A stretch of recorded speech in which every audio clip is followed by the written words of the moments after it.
Guys, kakalabas lang natin ng apartment. Tapos, punta tayo ngayon sa parke. Para tingnan ko anong meron. Tawid na tayo. Ang ganda ng ng building sa taas. Katabi niyan yung apartment ko.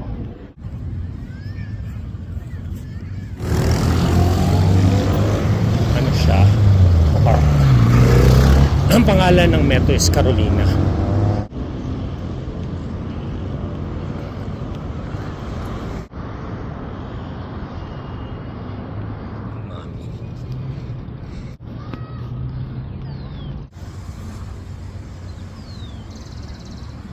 Ganong park nila. Parang masaya naman. Cotton candy. Hindi ko alam kung ano yung mga bato-bato dun.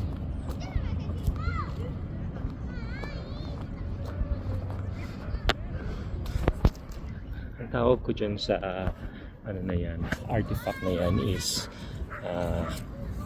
fishball. Guys, gusto nyo makakita ng tusok-tusok na fishball na bato? Ito siya.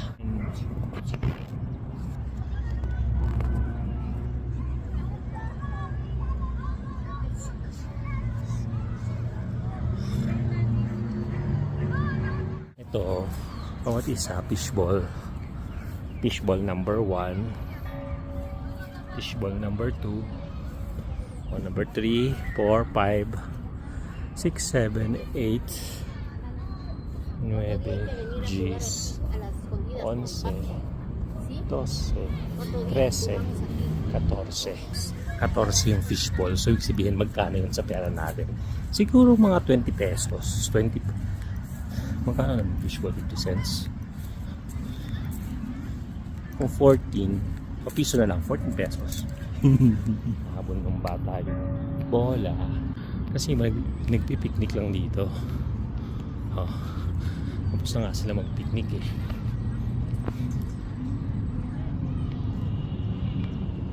Yan yung kumpana.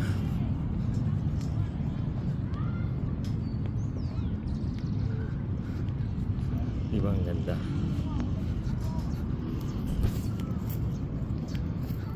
Guys, para namang Chinese tong kampana nila. Tingnan nyo guys, nagpapatunog ng kampana.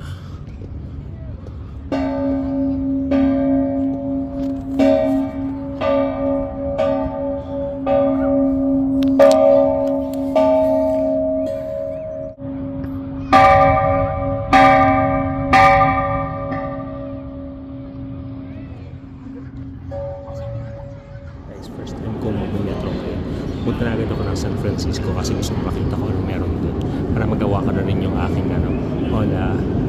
Hola Quito sa Tega. Tigli 5 minuto lang daw yung mga pagitan ng mga estasyon, kaya bilis lang tayo makapunta doon. Tapos at least makita na rin natin kung ano meron sa San Francisco. Hola a todas! Estoy aquí en Quito, Ecuador! Actually, ang ganda ng pagkagawa niya dahil makita mo yung combination ng white sa kanong dark colors. Tapos kahoy pa yung kahoy pa siya. So, tingin ko, hindi ko lang kung may entrance fee pero gusto kong pumasok. Ang ganda niya. Diba? Convento and Museum of St. Francis. Tapos sa paligiran niya, parang Francis Square yata to. Ibang ganda. Actually, yung gusto kong puntahan yun, mamaya. Tingnan natin kung ano meron. Pero ang ganda nung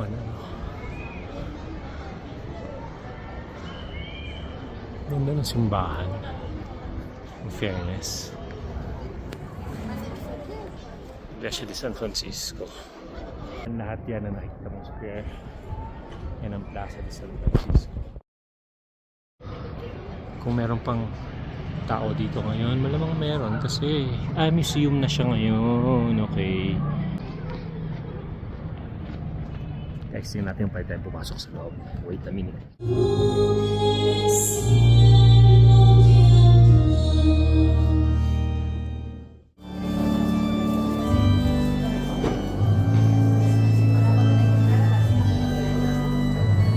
Guys, kakasimba ko lang kanina doon sa iglesia, obviously Church of St.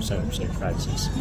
Tapos ang na-realize ko is kanina kasi ang kwento ko yung pagbaba ng eroplano dito sa airport ng Quito.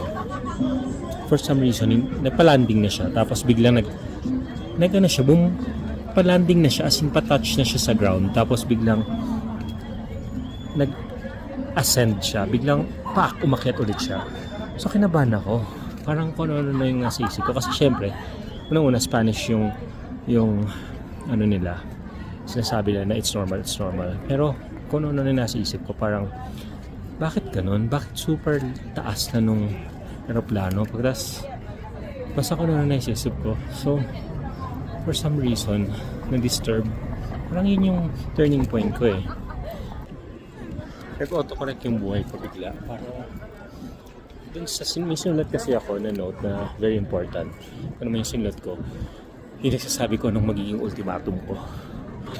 Kung ano man yung condition ko ngayon sa buhay, parang whatever yung sinulat ko dun, yun yung nag-autocorrect na lahat.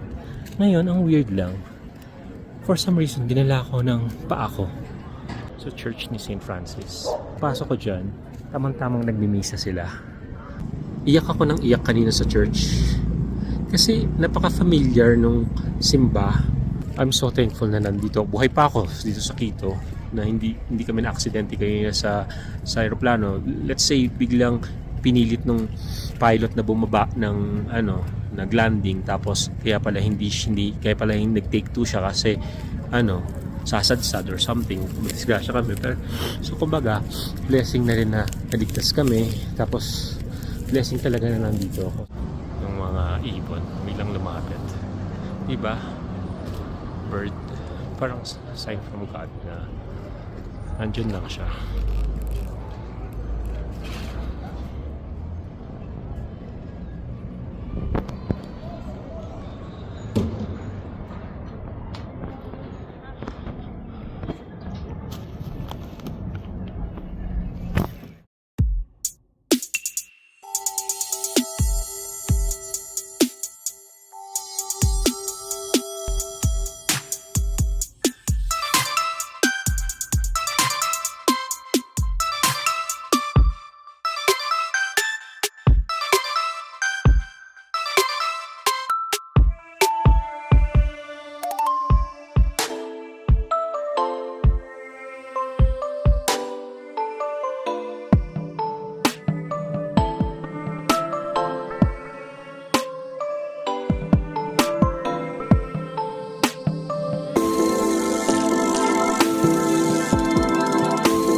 Caliente, chocolate, pita, olores, quimolito, fácil, bienvenidos a la orden, sigan que si pendiente, platico a la carta, salchipapa,